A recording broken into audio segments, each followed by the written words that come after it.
COVID-19 को दैनिक update लिएर उपस्थित भएको छु। पहिलो अपडेट मैले प्रयोगशालाको परीक्षणबाट गराउन चाहन्छु। हामीले दुईवटा विधिबाट परीक्षण गर्छौं। पीसीआर को हालसम्मको कुल परीक्षण संख्या 7688 पुगेको छ।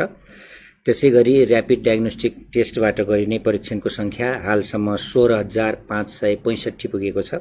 यसरी कुल परीक्षण हाम्रो 24253 भएको छ। गत 24 घण्टामा हामीले 4822 वटा नयाँ परीक्षण गरेका छौं। र्यापिड डायग्नोस्टिक किटको प्रदेशको अपडेट गराउन चाहन्छु। प्राय सबै जिल्लाहरूमा यो सुरु भइसकेको छ। सुरु नभएका जम्मा 2 वटा जिल्लाहरू छन्, सोलुखुम्बु र डोल्पा। त्यो बाहेक अरु 75 वटै जिल्लामा यो परीक्षण सुरु भइसकेको अवस्था छ। हामीलाई रिपोर्टहरू प्राप्त पनि भइरहेका छन्। क्वारेन्टाइनमा हाल बसेका व्यक्तिहरूको संख्या 4607 छ। त्यसैगरी आइसोलेसनमा रहेका व्यक्तिहरूको संख्या 90 छ, जसमध्ये काठमाडौँ उपत्यका भित्र 5 जना हुनुहुन्छ भने उपत्यका बाहिर 85 जना हुनुहुन्छ। कल सेन्टरको अपडेट गराउन चाहन्छु। हाम्रो 2 वटा कल सेन्टरहरू हो, 1133 र 1115। त्यो 2 वटा कल सेन्टरमा 2632 वटा जिज्ञासाहरू आएका छन् गत 24 घण्टामा, जसको हामीले सम्बोधन गरेका छौं। यो कल सेन्टरहरू विभिन्न प्रदेशको पनि छ। प्रदेशको अपडेटमा यो कुराहरू पनि आइरहन्छ। कोभिड-19 सम्बन्धी हाम्रो मोबाइल एप हाम्रो स्वास्थ्य छ र वेब पेज छ हाम्रो covid19.mohp.gov.np। त्यो 2 वटा एप्लिकेसनहरूमा आफ्नो स्वास्थ्यको सेल्फ इभ्यालुएसन गर्ने संख्या हालसम्म 18208 पुगेको छ। गत 24 घण्टामा 578 जना व्यक्तिहरूले सो मूल्याङ्कन फारम भर्नु भएको छ हाम्रो वेब पेज र मोबाइल एप मार्फत। त्यसमा रेड जोनमा पर्ने हालसम्मको संख्या 251 छ। गत 24 घण्टामा 2 वटा मात्र रेड जोनमा पर्नु भएको छ। यो भनेको सम्भावित संक्रमित हुन सक्ने व्यक्तिहरू हुनुहुन्छ। उहाँहरूको ट्रेसिङ हामीले सम्बन्धित महाशाखाबाट र कल सेन्टरहरूबाट गरिरहेका छौं। हाम्रो वेबसाइट हेर्नेको संख्या दिन प्रतिदिन बढिरहेको छ। 5,10,818 पुगेको छ। त्यसैगरी हाम्रो मोबाइल एप प्रयोग गर्ने संख्या 55,230 पुगेको छ। आज भएका मुख्य क्रियाकलापहरूको जानकारी दिन चाहन्छु। पीसीआर मसिन पाटन अस्पतालमा जडान भएको छ र छिटै टेस्ट सुरु हुँदैछ। यसरी 14 भन्दा बढी 14 संख्या पुग्छ हाम्रो नेपालभरि पीसीआर टेस्ट हुने स्थानहरू।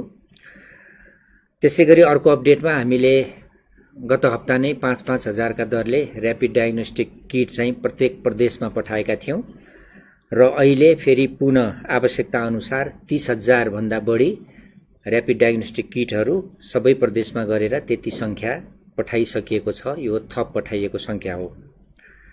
यसरी हालसम्म पठाइएको 65,000 भन्दा बढी करिब 70,000 को हाराहारीमा हामीले किटहरू पठाएका छौं। अर्को अपडेट गराउन चाहन्छु। हामी चिकित्सा विज्ञान राष्ट्रिय प्रतिष्ठानमा एमडीएमएसमा अध्ययनरत 34 जना चिकित्सकहरूलाई सुदूरपश्चिमको मुख्यमन्त्री तथा मन्त्री परिषदको कार्यालयबाट परिचालन हुने गरी उक्त प्रदेशमा रहेका अस्पतालहरूमा कामकाज गर्ने उद्देश्यले तहाँ खटाइएको अवस्था छ। आजै उहाँहरू हवाईजहाज मार्फत चार्टर गरेर धनगढी पुगिसक्नु भएको छ। सुदूरपश्चिम प्रदेशमा छिमेकी मुलुक भारतबाट र अन्य मुलुकहरूबाट ठूलो संख्यामा व्यक्तिहरू नेपालीहरू आउनु भएको छ। यसलाई दृष्टिगत गरी र पहिलो चरणमा हामीले टाढा रहेको प्रदेशमा, भौगोलिक हिसाबले टाढा रहेको प्रदेशमा कोभिड-19 को रोकथाम र नियन्त्रणको लागि थप जनशक्तिको आवश्यकता महसुस गरी तहाँ चिकित्सकहरूलाई पठाइएको हो। हाल उहाँहरूलाई 1 महिना अवधिको लागि पठाइएको छ। आवश्यकता अनुसार हामीले त्यो अवधि थप गर्नेछौं। मन्त्रालयले त्यो थप गर्नेछ। विभिन्न जिल्लाहरूमा र्यापिड डायग्नोस्टिक टेस्टबाट पोजिटिभ आएका रिपोर्टहरू आएका छन् र हालसम्मको पीसीआर परीक्षणमा उहाँहरूको नतिजा नेगेटिभ छ, केहीको परीक्षणको क्रममा छ। त्यसैले हाल संक्रमितको संख्या जम्मा 16 हो। 1 जना घर फर्किएको अवस्था र 15 जनाको टेकुमा 2 वटा, पाटनमा 2 वटा, बागलुङमा 2 वटा, धनगढीमा 5 वटा र वीरगञ्जमा 4 जना गरी उपचार भइरहेको छ। सबैको स्वास्थ्य स्थिति सामान्य छ। अन्तमा म एउटा अनुरोध सहित आफ्नो अपडेट अन्त्य गर्न चाहन्छु। आजको अनुरोधमा मैले स्वास्थ्य तथा जनसङ्ख्या मन्त्रालयको तर्फबाट नियमित रूपमा आधारभूत स्वास्थ्य सेवा सुचारू नभएको विषय केही स्थानमा प्राप्त भएको छ। नियमित खोप सेवा, सुरक्षित मातृत्व सेवा, नवजात शिशु उपचार सेवा, सुरक्षित गर्भपतन सेवा, परिवार नियोजन सेवा, क्षयरोग, मलेरिया र HIV को विरुद्धका औषधिहरू सेवन गर्ने सेवा लगायतका विभिन्न आधारभूत सेवाहरू केही स्थानहरूमा अवरुद्ध भएको गुनासोमा यस मन्त्रालयको ध्यानाकर्षण भएको छ। यस सम्बन्धमा हालै जारी गरिएको कोभिड-19 को महामारी सन्दर्भमा कोभिड तथा अन्य स्वास्थ्य सेवा प्रवाहका लागि अन्तरिम निर्देशिका जुन जारी गरिएको छ, त्यो निर्देशिकामा पनि यस सम्बन्धी उपचार गर्ने अस्पतालहरू बाहेक अन्य अस्पतालहरूले नियमित रूपमा यस्तो किसिमको आधारभूत स्वास्थ्य सेवा दिनुपर्छ भन्ने उल्लेख गरिएकै छ। तसर्थ हरेक स्थानीय तहमा रहेका हेल्थ पोस्टहरू, प्राथमिक अस्पतालहरू, प्राथमिक स्वास्थ्य केन्द्रहरू मार्फत नियमित रूपमा यस किसिमका आधारभूत स्वास्थ्य सेवाहरू प्रदान गरिरहन यस स्वास्थ्य तथा जनसङ्ख्या मन्त्रालय अनुरोध गर्दछ। यसका लागि आवश्यक पर्ने औषधि र औषधिजन्य सामग्री उपकरणहरू स्वास्थ्य सेवा विभाग मार्फत व्यवस्था हुने नै छ र यसरी स्वास्थ्य सेवा प्रदान गर्दा भिडभाड नगर्ने र स्वास्थ्य सेवा लिन र दिनको निम्ति आवश्यक दूरी कायम गर्ने र सबैले यस किसिमको आधारभूत स्वास्थ्य सेवा पाउने सुनिश्चित गर्न स्वास्थ्य तथा जनसङ्ख्या मन्त्रालय सचेत छ र यो अनुसारको व्यवस्था गरिएको मैले जानकारी गराउँछु र सबै स्थानीय तहका जनप्रतिनिधिज्यूहरू, सरोकारवाला जीवहरू, स्वास्थ्यकर्मी, चिकित्सक सबैलाई यो काममा सहयोग गरिदिनु हुन अनुरोध पनि गर्दछु। किन भन्दा यस्तो खाले नियमित सेवाहरू अवरुद्ध भयो भने यसबाट भविष्यमा फेरि अर्को नयाँ किसिमको डिजास्टर आउन सक्ने स्थिति रहन्छ। त्यसले गर्दाखेरि यस किसिमका सेवाहरू अवरुद्ध हुनु हुँदैन। त्यस हिसाबले काम गर्न हामी मन्त्रालयको तर्फबाट अनुरोध गर्छौं। आज अब धेरै जसो विषयमा अस्पतालको व्यवस्थापनको कुरा, संक्रमितहरूको अवस्थाको बारेमा, संक्रमितहरू र सम्भावित संक्रमितको उपचार कसरी गर्ने, कस्तो किसिमको जटिलताहरू आउन सक्छन् र अस्पतालहरूले के गर्नुपर्छ र आफ्नो अनुभव सहित केही विचारहरू राख्दिन हामीले फोक्सो रोग तथा आइसियु विशेषज्ञ डाक्टर अर्जुन कार्कीलाई यहाँ निम्ताएका छौं। म अब डाक्टर साहबलाई यस कुरामा प्रश्न पारिदिन अनुरोध गर्छु।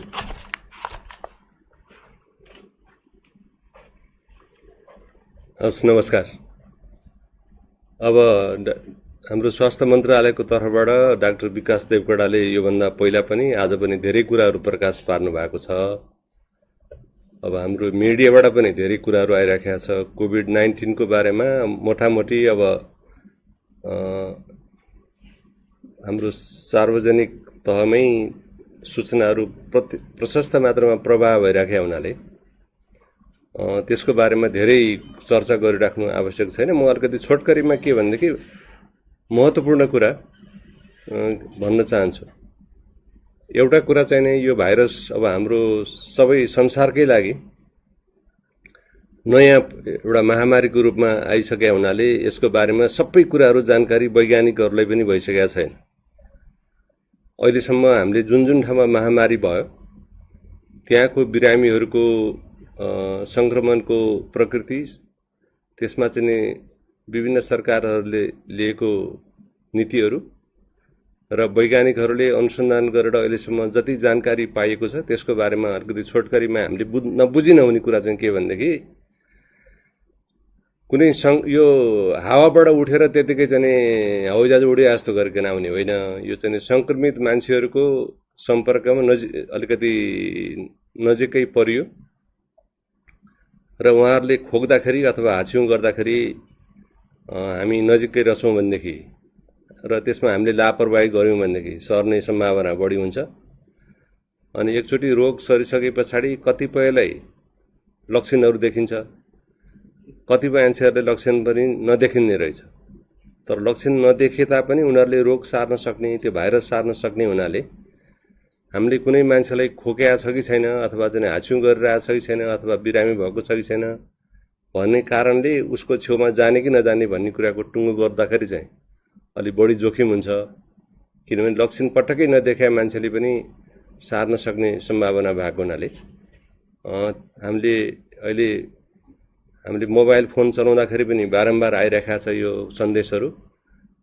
त्यो चाहिँ स्थापित र त्यो उपयोगी भनेर वैज्ञानिकहरूले नै पुष्टि गरेका जोगिने कायदाहरू भनेको हामी सबैलाई थाहा छ।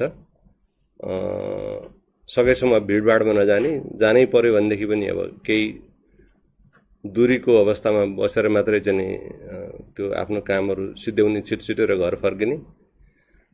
कुनै चिज, कुनै सतह, कुनै नयाँ वस्तु छोइयो भनेदेखि त्योभन्दा अगाडि त्यहाँ कसले छोएको थियो हामीलाई थाहा नहुने हुनाले सकेसम्म साबुन पानीले धुनु पर्यो। यदि साबुन पानी उपलब्ध छैन भनेदेखि सेनिटाइजर भए पनि लाउनु पर्यो। त्यो नगरिकन आफ्नो ती हातहरू अनुहारतिर चाहिँ ल्याउने कायदामा चाहिँ गऱ्यौँ भने हामीलाई सङ्क्रमण हुने बढी जोखिम हुन्छ। एउटा खुसीको कुरा के छ भनेदेखि 100 जना मान्छेलाई लाग्यो भनेदेखि 80 जना जतिलाई मोटामोटी यो साधारण लक्षणमा मात्रै सीमित हुन्छ, उनीहरूलाई यसले चाप्दैन।